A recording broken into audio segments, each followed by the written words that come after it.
Sobrang nakakalungkot nga ang inamin at ibinunyag ni Kim Chiu sa naging branding launching ng Hair Fix kung saan na-interview ang dalaga ng ilang entertainment press.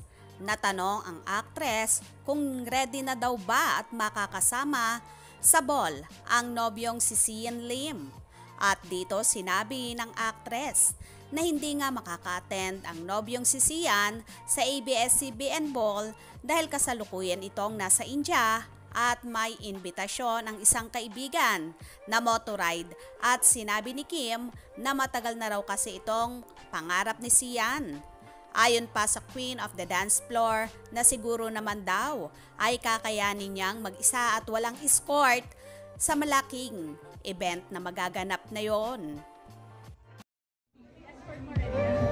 Wala si Sian. Nasa India siya as of the moment.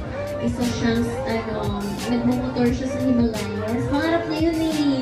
Pinag-invite sa kanya. So, ingat siya. First time ko, hindi na first time.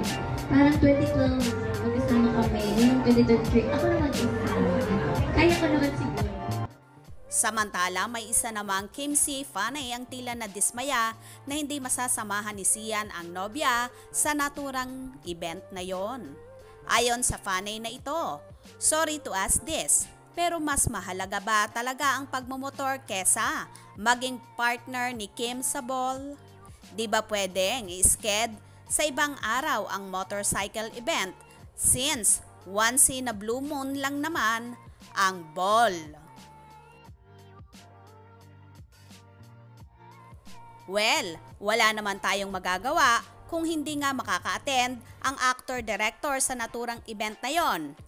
Siguro naman kahit mag-isa na makaka-attend si Kimi, paniguradong caring-caring niya ito at sabi nga ni Chinita Princess, nilulook forward niya ito lalo pat ngayon na lang ulit magkakaroon ng ball ang ABS-CBN dahil nga sa naging pandemic. Kaya naman talagang pinaghahandaan ng lahat ang malakihang event na yon. Kaya wag na tayong masad.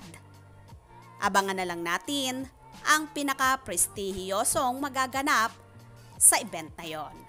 Kaya naman tumutok at huwag pahuhuli sa mga maiinit na kaganapan. Anong inyong magiging reaction sa bidyong ito?